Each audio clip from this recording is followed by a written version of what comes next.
परीक्षित ने कहा, भाई कलयुग, अगर तेरा नंबर आ गया जलवा दिखाने का तो सारी धरती पर जलवा दिखाने की मैं तुझे अनुमति नहीं दे सकता।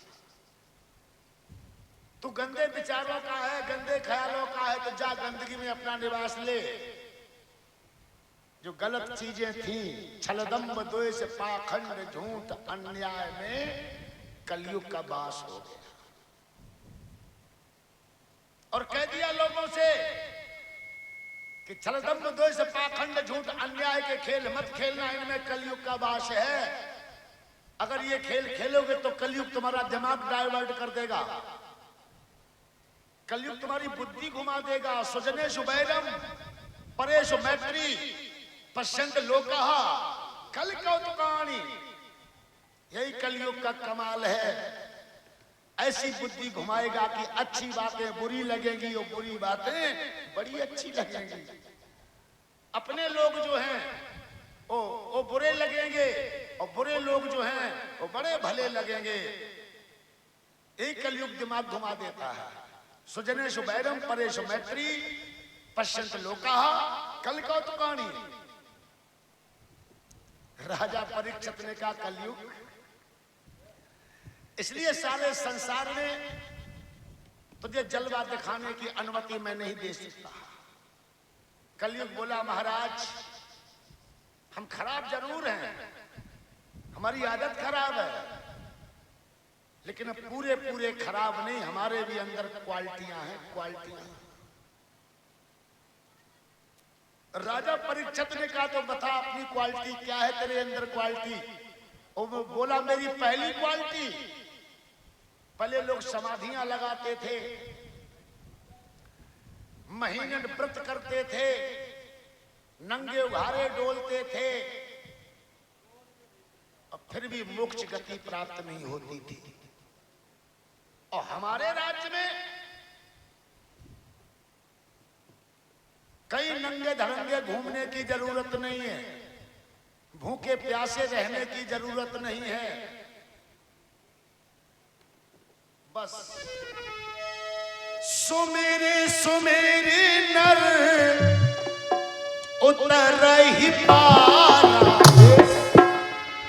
कलियुग केवल नामो आधारा, कलियुग केवल नामो आधारा, कलियुग केवल नामो आधारा। बस सुबह शाम भगवान का ध्यान करते रहो, तुम पार जाओगे, तुम्हारा परिवार भी पार। समाधियां लगाने की जरूरत नहीं है, भूखे प्यासे भटकने की जरूरत नहीं है, घर छोड़ने की जरूरत नहीं है। सुमेरे सुमेरे नर उतर रही पारा, सुमेरे सुमेरे नर उतर रही पारा, कलियुग केवल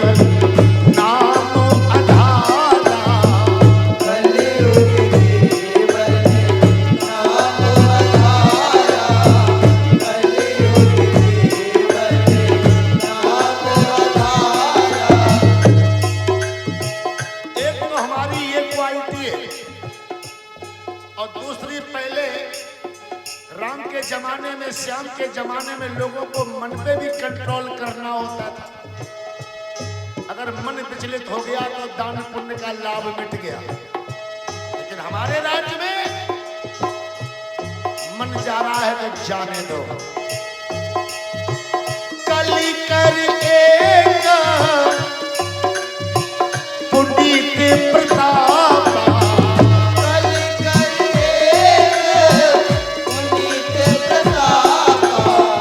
मानस पुण्य कोई नहीं पाता, मानस पुण्य कोई नहीं पाता, मानस पुण्य कोई नहीं पाता।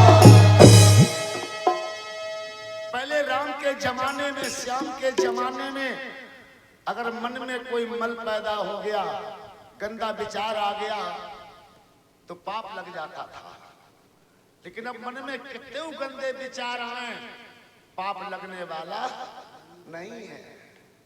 मन से मनौती मान ली जाएगी।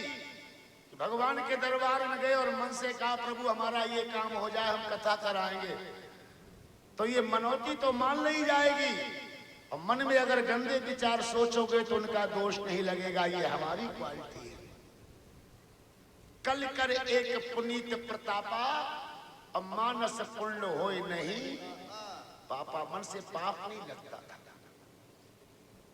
राम के जमाने में, श्याम के जमाने में अगर नेको तुम्हारो मन बहक गो तो समझो हो गया तुम्हारा खेल खत्म।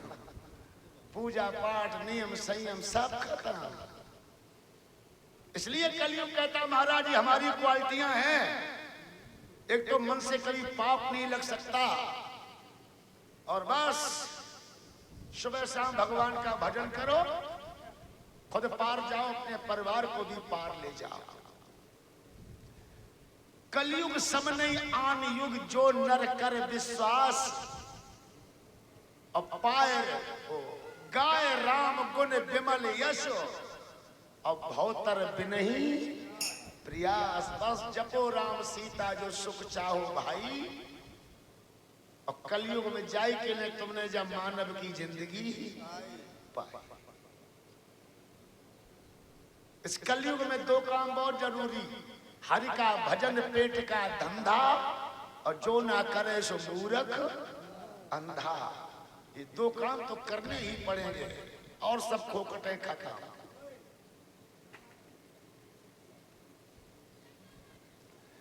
पहले राम श्याम के जमाने में लोग जब बुढ़ापा आता था तो घर छोड़ के वनों में जाते थे, तीर्थों में जाते थे, तब कई मोक्ष गति मिलती थी, मुक्ति मिलती थी। लेकिन कलयुग कहता है हमारे जमाने में कहीं न जाओ, जा घर में भगवान ने भेजा पाई, घर में रहा, जीवन का लाभ लो। घर न त्यागो, खाना न त्यागो, कपड़ा न त्यागो, अगर त्यागना है तो लफड़ा त्यागो। घर बैठे भगवान तुम्हें मोक्ष गति प्रदान करेंगे। लफड़न वाले खेल मत खेलो। जब मन की कुठलिया साफ नहीं तो गंगा हनाए का हो। मक्के गए, मदीने गए, बन के आए हाजी, और बुरे काम एको नहीं छोड़े रहे पाजी के पाजी। तो क्या मतलब है घर छोड़ने से, क्या मतलब है खाना त्यागने से। इसलिए कलयुग कहता कि हमारे राज्य में न घर छोड़ो, न खाना छोड़ो, न कपड़ा छोड़ो। अगर छोड़ना है तो बुरे कामों को छोड़ दो, दुनिया तुम्हें त्यागी कहेगी, त्यागी। बुरे कामों को त्यागने वाला ही कलयुग में त्यागी है। ग्रह का त्याग त्यागना है कहलाता, और त्याग हमेशा बुरे कर्मों का ही माना। इसलिए कलयुग कहता है महाराज ये हमारी क्वालिटी है कि कहूं अयो न जइयो, घर ही रहियो, कहूं अयो न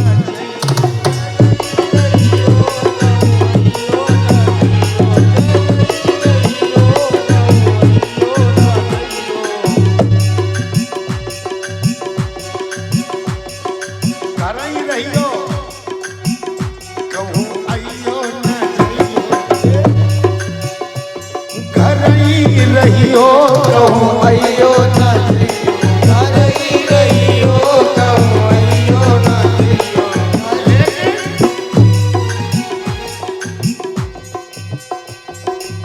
काम क्रोध मत लोभ मोह सो, काम क्रोध मत लोभ मोह सो, काम क्रोध मत लोभ मोह सो, काम क्रोध मत लोभ मोह सो,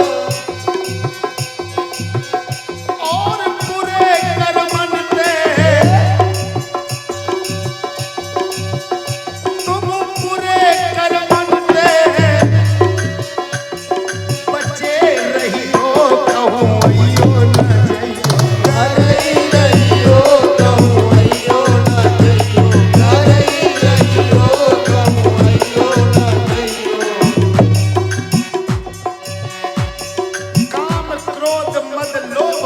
सो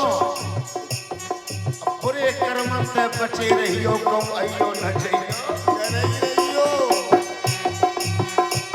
कि बुरे कर्मन से बचे रहियो कहूं अयो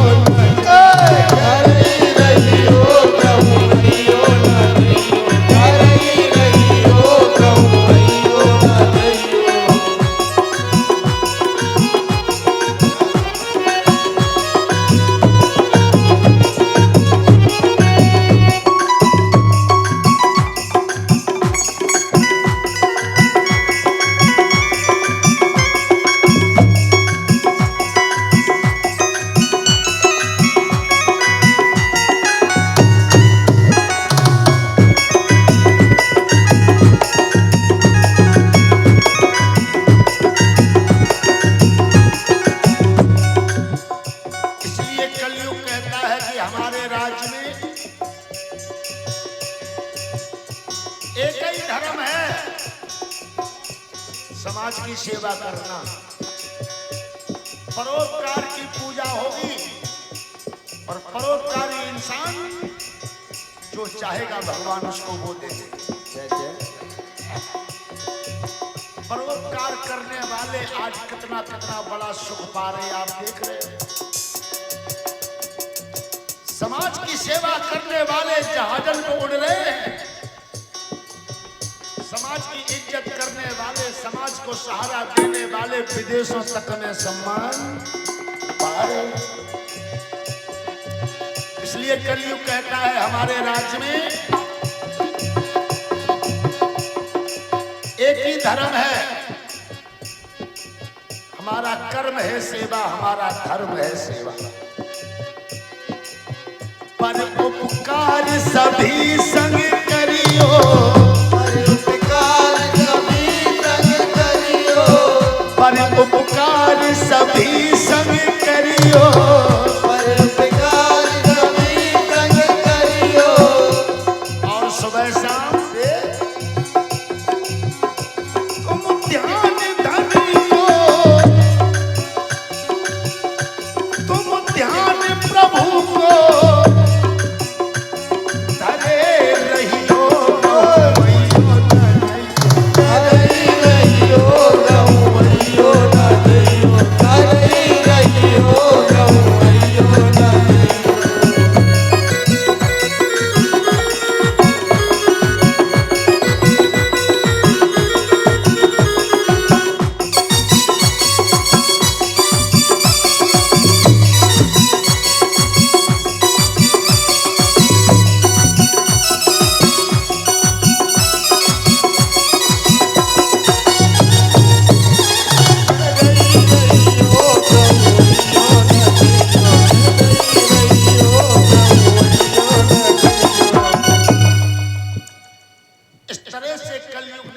परीक्षित को अपनी क्वालिटी दिखा कि हम इतने खराब नहीं जितने लोग कहते हैं। खराब तो है लेकिन हमारी भी कुछ क्वालिटियां हैं। राजा परीक्षित ने जब कलयुग की क्वालिटियां देखी तो विचार किया इस क्वालिटी का लाभ तो सारे विश्व को मिलना चाहिए। इस क्वालिटी का लाभ तो भूलोक में सभी लोगों को मिलना चाहिए।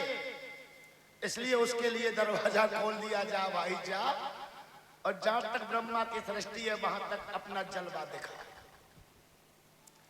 उसी समय कलयुग सारे विश्व पे छा जाता है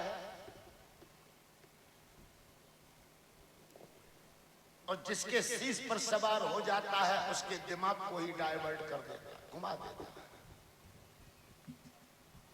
सुजने सुबैरम,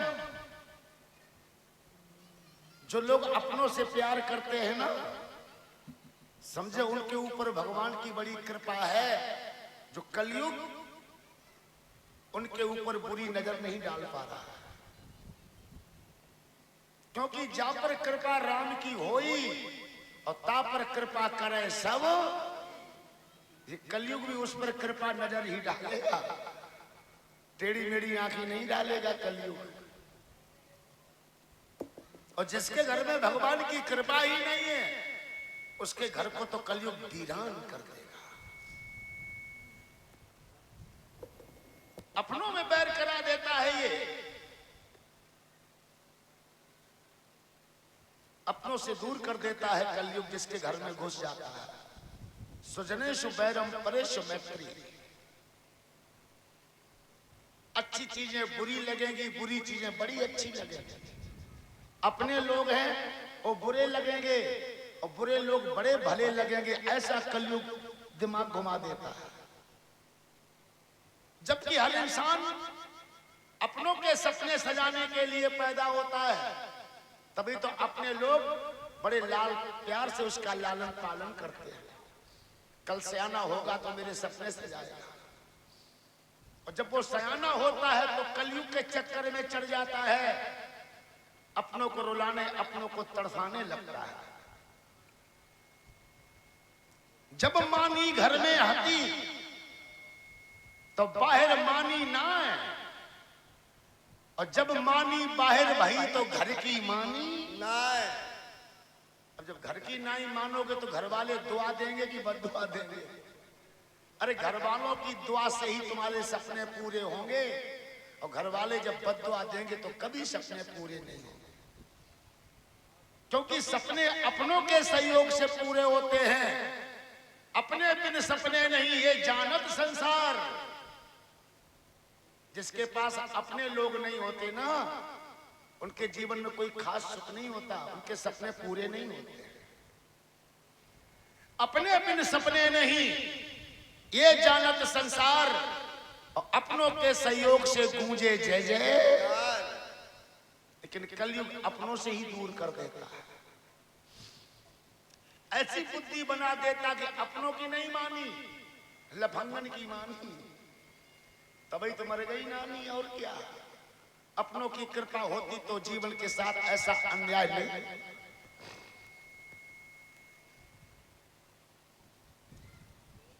इसलिए मानी के सहारे रहिए। कलयुग का कलेश तुम्हारे घर में घुस नहीं पाएगा। चलती चकिया देख कर दिया कबीरा रोए। चलती चाकी देख कर दिया कबीरा रोए, और दो पाटन के बीच में साबित बचा ना। लेकिन बचा है। चकियों में एक मानी लगती, मानी चकिया में भी एक मानी लगती थी। उस मानी के सहारे जो अनाज के दाने रहते थे, ये पाट उनका कुछ नहीं बिगाड़ सकते। और जो मानी को छोड़ के पाटों के चक्कर में चढ़ जाते हैं, और बेई अनाज के दाने चूरन बन। ऐसी हमारे तुम्हारे घर में भी चकिया है। ये दो पाट हैं, एक धरती और एक आकाश।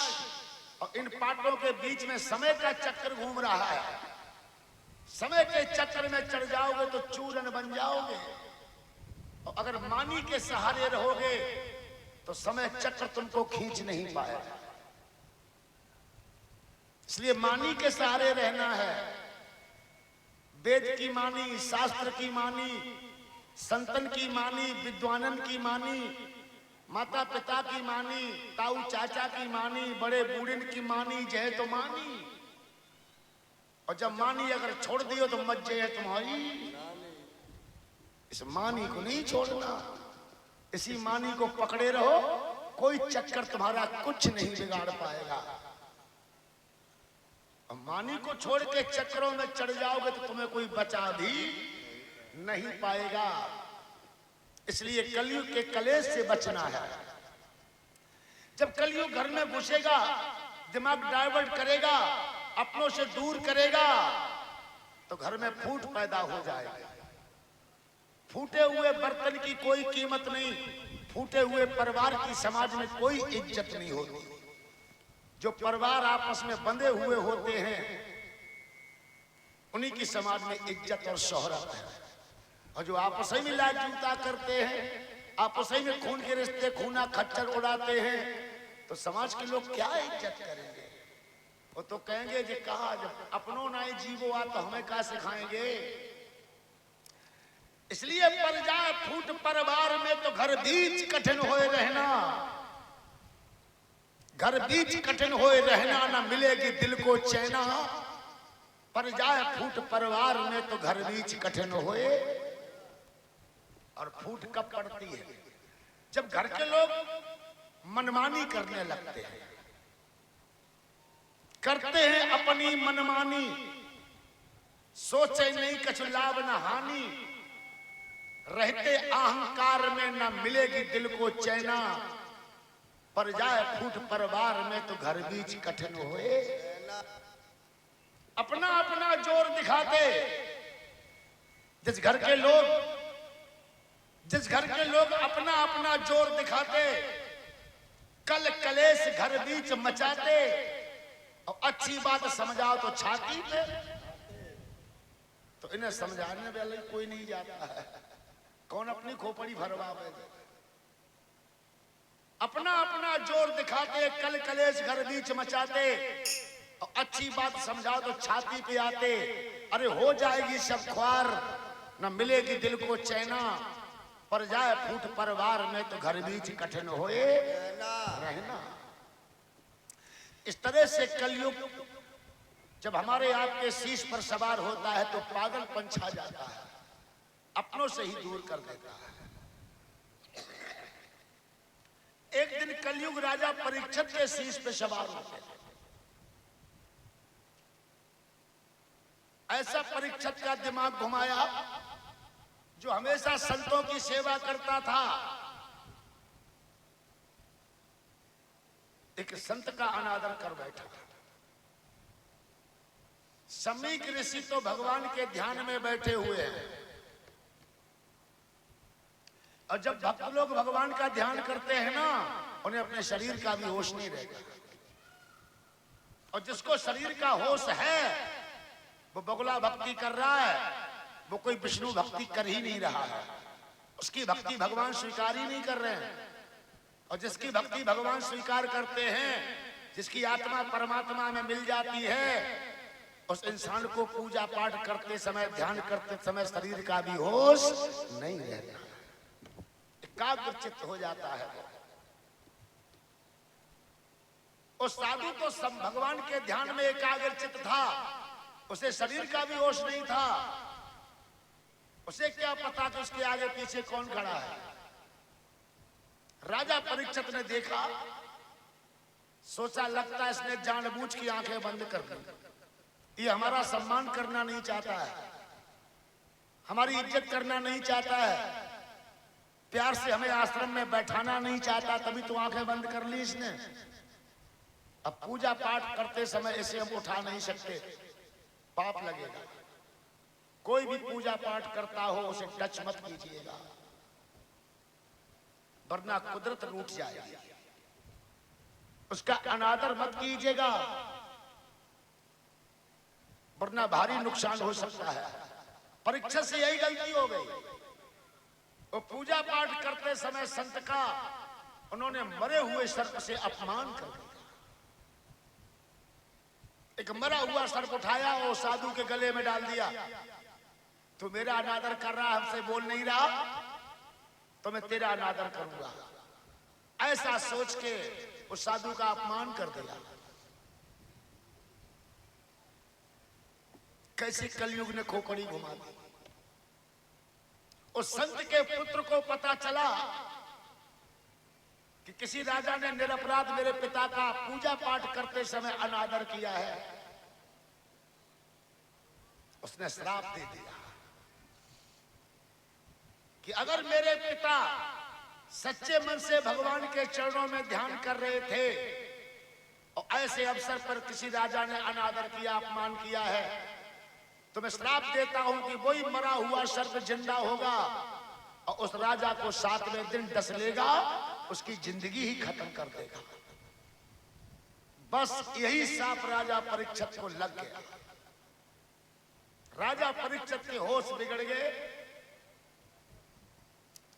सारे विश्व का राजा था, इसलिए सारे विश्व से विद्वान इकट्ठे किए, भांत भांत की भाषा के विद्वान इकट्ठे भाई।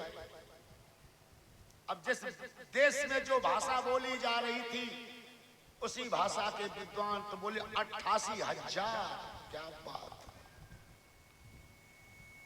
88,000 ब्रह्म ऋषि परीक्षित जी ने गंगा नदी के किनारे पर बुलाया, क्योंकि गंगा नदी के किनारे पर अगर मर जाएंगे तो मोक्ष गति प्राप्त कर जाएंगे। गंगा जाई के लिए दुनिया में आई है।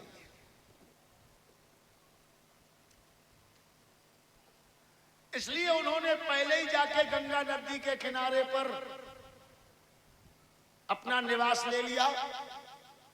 88,000 ब्रह्म ऋषियों को बुलाया और कहा भाइयों हमसे ऐसे ऐसे गलती हो गई, अब क्या करेंगे? अभी तो मेरे अरमान ही नहीं भरे, अभी दिल ही नहीं भरा, बच्चे छूट जाएंगे, पत्नी छूट जाएगी, मेरे मित्र सभी छूट जाएंगे। ये तो बड़ा गड़बड़ हो रहा है, ये कुदरत मेरे साथ अच्छा नहीं कर रही है। भाइयों हमारे दिल दिमाग को शांत करो, हमारे दिल में भारी धड़कनें उठ रही हैं। 88,000 ब्रह्म ऋषियों ने कहा राजन जो तुम्हें दर्द सता रहा है, जा दर्द की दवा हम लोगों के पास नहीं है। तुम्हें तो इस समय निर्मोही संत मिले, निर्मोही, और वही तुम्हें निर्मोही कर सकता है। और जब तक तुम मोह ममता में फंसोगे तब तक तुम्हारे दिल में दर्द बढ़ता ही रहेगा। अब हम लोग निर्मोही तो हैं नहीं जो तुम्हें निर्मोही कर दें। हम लोगों को शरीर से मोह है, कपड़न से मोह है, दंड कमंडल से मोह है, अपने अपने आश्रमों से मोह है। इसलिए हम लोग जब खुद ही निर्मोही नहीं हैं तो राजन हम तुम्हें निर्मोही कैसे कर सकते हैं? इसलिए माफ करना, ये दवा हम लोगों की झोली में नहीं है। तुम्हें तो ऐसा संत चाहिए जिसे शरीर से भी मोह ना हो, संसार की तो बात छोड़िए, और ऐसा ही संत तुम्हें निर्मोही कर सकता है। राजा ने कहा वो संत कौन हो सकता है? संतों ने कहा व्यास जी का बेटा, जिनको हम निर्विकारी संत सुखदेव जी कहते हैं। सुखदेव जी को शरीर से भी मोह नहीं है। तुम सजाए बजाए दो तो ठीक, और बना नंगो घारो कर दो तो ठीक, खाना खिलाए पिलाए दो तो सही, और कभू पानी लौकी ना पूछो तो भी कोई फर्क नहीं। उसे भूख प्यास से भी प्रेम नहीं है, कपड़ों से भी प्रेम नहीं है, शरीर से प्रेम नहीं है। यार जब से पैदा हुए तब से निरंकारी रूप में चले गए, बस गंगा नदी के किनारे पर पड़े रहते हैं, ऐसे ही नंगे धड़ंगे, उन्हें कपड़े भी पहनने की जरूरत नहीं है। वो निरंकारी संत है, कामना वासना से रहित है। जैसे नन्हे नन्हे बालक कपड़ा पहनाए दो तो सही, और नंगे उघारे छोड़ दो तो सही, तैसे सुखदेव जी थे। निर्विकारी थे, उनके मन में कोई कामना वासना नहीं थी। इसलिए गंगा नदी के किनारे पर नंगे धड़ंगे पड़े रहते थे, अपने मालिक का चिंतन किया करते थे। सभी महात्माओं ने सम्मान के सहित उनको गंगा जी के निर्मल जल से नहलवाया। फिर राजा परीक्षित ने सुंदर सुंदर वस्त्रों से उनको सजाया। फिर बढ़िया भव्य उनके लिए एक सिंहासन, एक आसन सजाया गया, और उसी आसन पर सुखदेव महाराज विराजमान किए गए। सामने एक और आसन सजाया गया, और उस आसन पर राजा परीक्षित को विराजमान किया गया।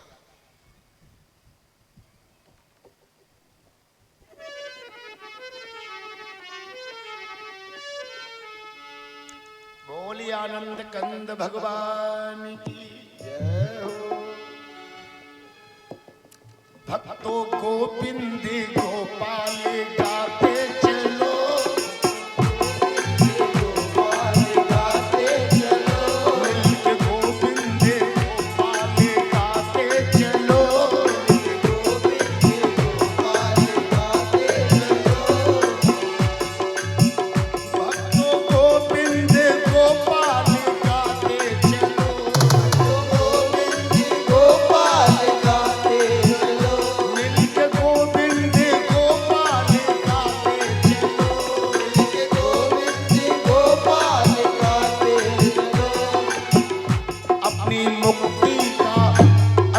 भक्ति का, अपनी मुक्ति का मार्ग बनाते चलो, अपनी मुक्ति का मार्ग बनाते चलो।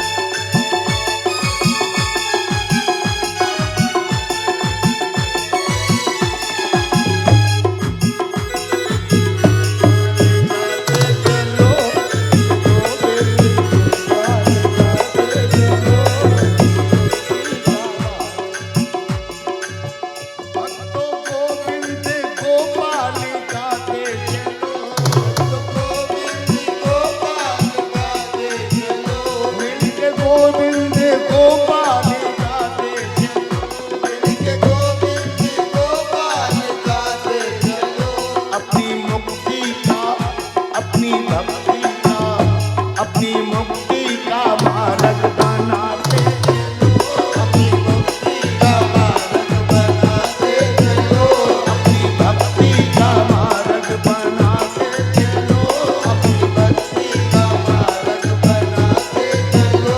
मिलके गोविंद गोपाल गाते चलो, मिलके गोविंद गोपाल गाते चलो। भूल जाना नहीं, दूर जाना नहीं, भूल जाना नहीं, दूर जाना नहीं, भूल जाना नहीं, दूर जाना नहीं, भूल जाना नहीं, दूर जाना नहीं। देवी मैया को भक्तों भुलाना नहीं, देवी मैया को भक्तों भुलाना नहीं, देवी माता को भक्तों भुलाना नहीं, देवी माता को भक्तों भुलाना नहीं। ध्यान उनके चरण में लगाते चलो, ध्यान उनके चरण में लगाते चलो, ध्यान उनके चरण में लगाते चलो, ध्यान उनके चरण में लगाते चलो। अपनी मुक्ति का मार्ग बनाते चलो, अपनी मुक्ति का मार्ग बनाते चलो। मिलके गोविंद गोपाल गाते चलो, मिलके गोविंद गोपाल गाते चलो, अपनी मुक्ति का मार्ग बनाते चलो।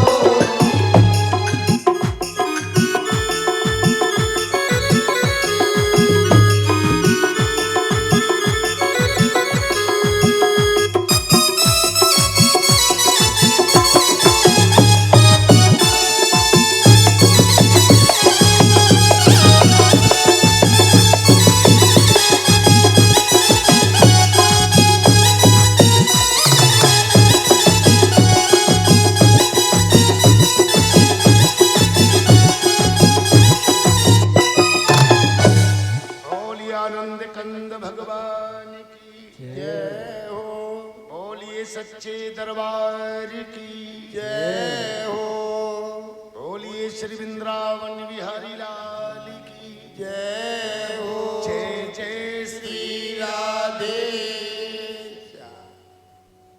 शांति का दान देते हो, देखते हैं कि कथा कैसे अपना माहौल और महात्म बनाती है। राजा परीक्षित अपने सुंदर स्थान पर विराजमान होते हैं, सामने सुखदेव जी अपने दिव्य मंच पर विराजमान होते हैं। राजा ने बड़े विनम्र निवेदन के साथ, विनती प्रार्थना के साथ कहा, महाराज ऐसे ऐसे हमसे एक आपराधिक कार्य हो गया और उस अपराध की सजा हमें मौत के रूप में मिल रही है। 7वें दिन हमारी जिंदगी का खेल खत्म हो जाएगा। अभी हमारा शरीर के सुखों से मन नहीं भरा है, परिवार के सुख से मन नहीं भरा है, और तब तक मौत ने छापा मार दिया। सब छूट रहे, हमारे दिल में बड़ी धड़कन पैदा हो रही है। सुखदेव जी ने कहा, राजन तुम्हारे का अकेले छूट गए, तुम तो अब नंबर पे आए हो, नंबर सभी का लगता है। यही दुनिया है, यही दुनिया में कभी हंसी कभी गम, कभी हम तो कभी तुम तो नंबर पे आए हो, हजारन के छूट गए।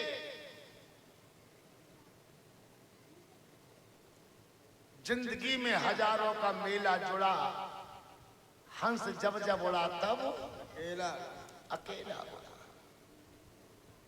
राज राजे रहे न राजधानी रही, न बुढ़ापा रहा न जवानी रही।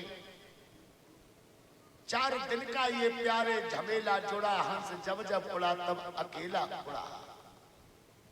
सुखदेव जी कहते राजन, हमने इसलिए संसार से दिल नहीं लगाया।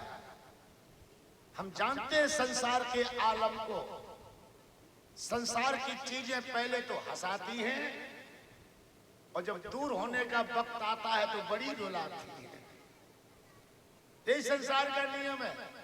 संसार की चीजों को प्राप्त करने के लिए बड़ी कोशिश करनी पड़ती है, और जब ये चीजें मिलती हैं तो खुशी होती है, और जब दूर होती है तो बड़ा दुख होता है।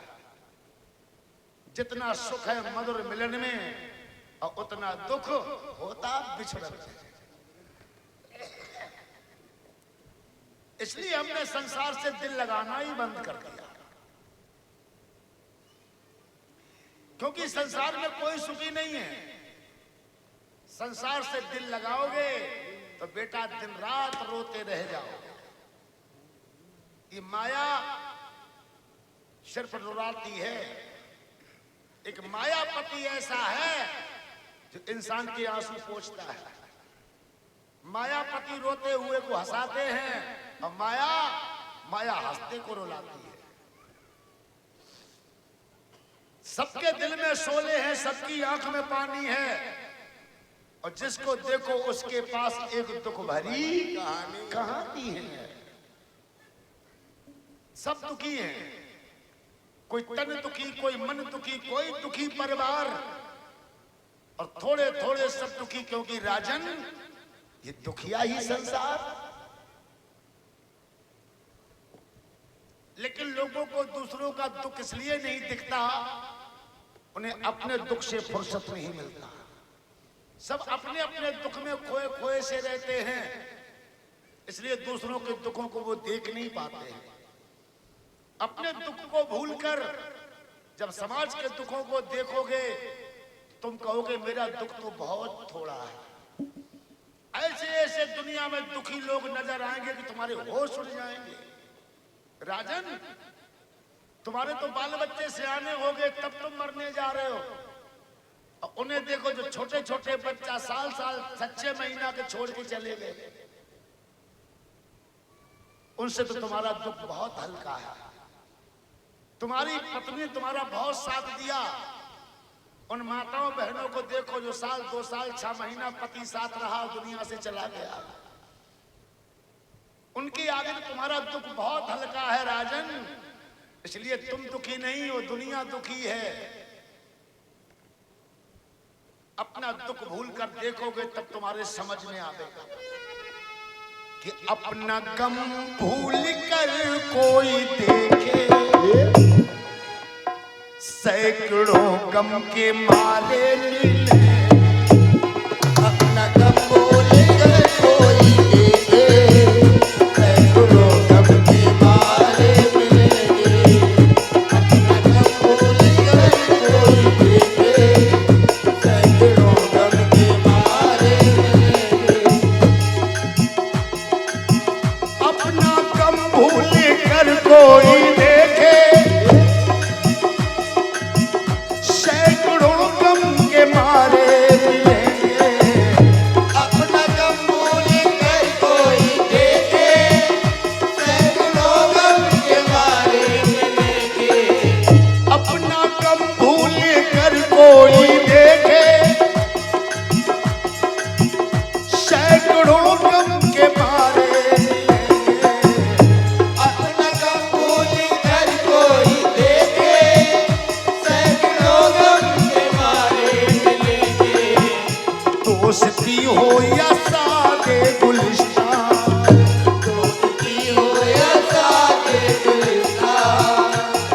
दोस्ती हो या सादे गुलिस्तान, हर जगह बेसहारे मिले। दोस्ती हो या सादे गुलिस्तान, हर जगह बेसहारे मिलेंगे। दोस्ती हो या सादे गुलिस्तान, हर जगह बेसहारे मिलेंगे। क्योंकि समय की गति समझी नहीं जाती, पल से पल में क्या हो जाए मिट्टी भरे शरीर का राजन, पता नहीं तकदीर का। कभी जिंदगी फूल की सेज सोई, कभी जिंदगी फूल की सेज सोई, कभी जिंदगी फूल की सेज सोई।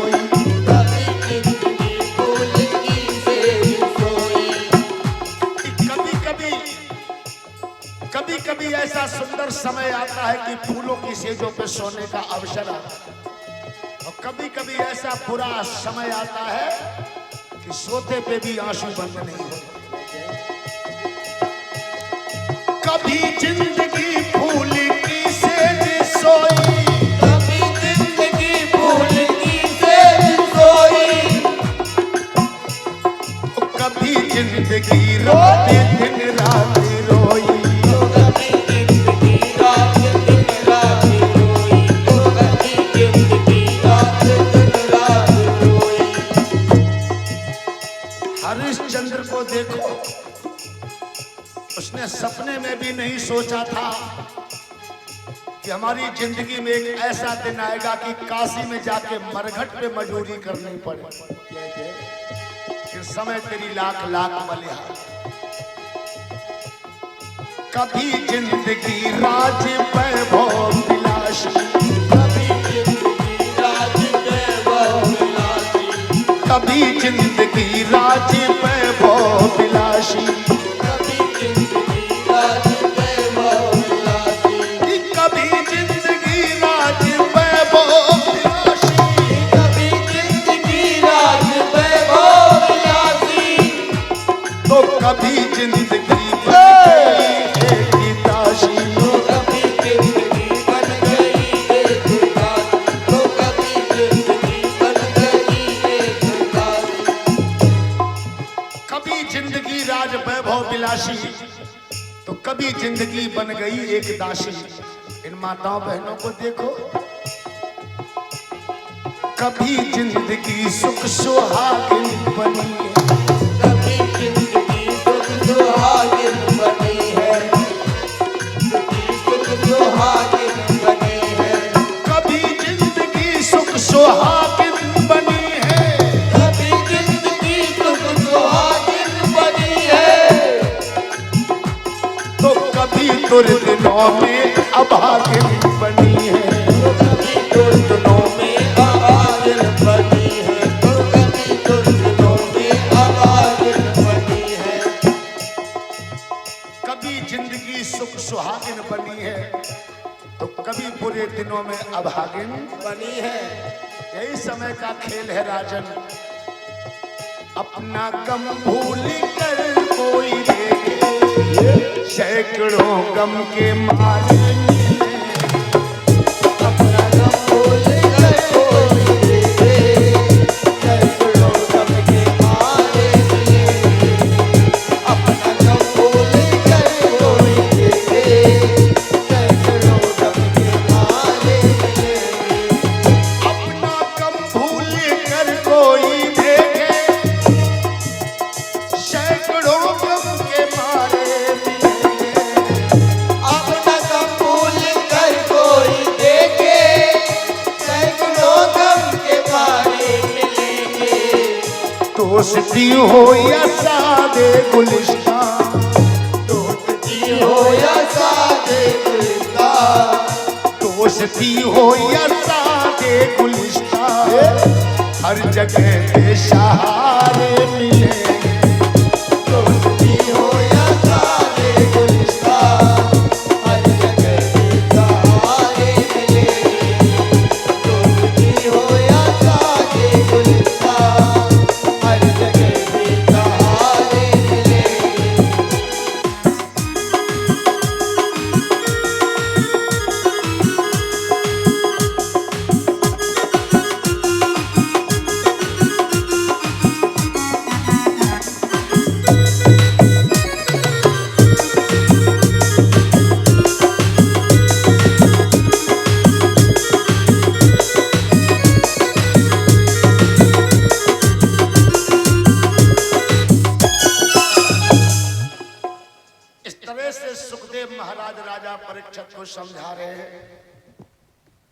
पहले दिल दिमाग को थामिए राजन। दिमाग में उलझन रहेगी, हृदय में घबराहट रहेगी, तो ये कथा भी समझ में नहीं आएगी और कथा का लाभ भी ना मिलेगा। रही बात मुक्ति पाने की, मुक्ति तो 1 सेकंड में मिलती है राजन। कुछ ऐसा अमिट लेख है राम नाम की शक्ति में, है 7 दिना की बड़ी बात, पल भी ना लगेगा मुक्ति में। मुक्ति में मुक्ति पाने के लिए मन दिया जाता है इंसान को। मन, ये मन अच्छी बुरी बात नहीं बताएगा, अच्छी बुरी बात तो आपका दिल बताएगा, दिल। इसलिए जब कोई फैसला कीजिए तो एक बार अपने दिल से भी मशवरा लीजिए। दिल बताएगा कि दुनिया में अच्छा और बुरा क्या है, मन नहीं बताएगा। मन को खुद ही मालूम नहीं है। मन और मक्खी की गत एक ही परत लखाए, कबहू मोहन भोग पे तो कबहू मैला पे। मक्खियां हमारे आपके घर में जो घूम रही हैं, इन्होंने कभी नहीं जाना दुनिया में अच्छा और बुरा क्या है। अच्छे खाना पे बैठे, पीने पे बैठे, कभी नाली में बैठे जाए, उनके सब बराबर। मक्खी कभी नहीं जान पाएगी दुनिया में अच्छा और बुरा क्या है। ऐसे मन भी नहीं जानता दुनिया में अच्छा बुरा क्या है। मन तुम्हारे सिस्टम को घुमा सकता है। जिधर तुम्हारा मन घूमेगा, तुम्हारी इंद्रियां, तुम्हारा दिल, तुम्हारा दिमाग सब उधर ही घूम जाएगा। मन तुम्हें घुमा सकता है, लेकिन मन अच्छा बुरा नहीं बता सकता। मानव जीवन रूपी ताले की मन चाबी है। वही चाबी ताला को बंद कर देती है और वही चाबी ताले को खोल देती है। चाबी भी एक, ताला भी एक, लेकिन घुमाने का तरीका एक नहीं होता।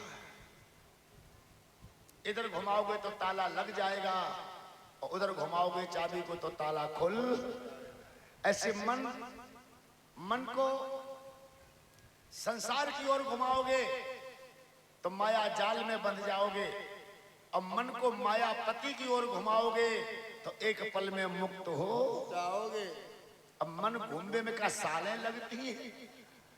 मन तो 1 सेकंड में घूमता है भाई। तुलसीदास जी का मन ही तो घूम गया, जो आज सारे विश्व में पूजा होने लगी। इतने पागल थे तुलसीदास, इतना पागल तो हमारे आपके गांव के इलाके में नहीं है। जैसे नदी में लकड़ी और मुर्दा में फर्क नहीं दिखा, जैसे रस्सी और सांप में फर्क नहीं दिखा, ऐसा पागल कौन होगा। लेकिन तुलसीदास ऐसे ही थे, बड़े सीधे साधे स्वभाव के थे, छल कपट से दूर रहते थे और अपनी पत्नी से बड़ा भयंकर प्रेम करते थे। रत्नावली से वो दूर नहीं हो सकते। रत्नावली मायके में गई, तुलसीदास पिछाई दावे चले गए। रत्नावली ने मायके में जाकर कपड़ा तक नहीं बदल पाए, तुलसीदास पीछे खड़े।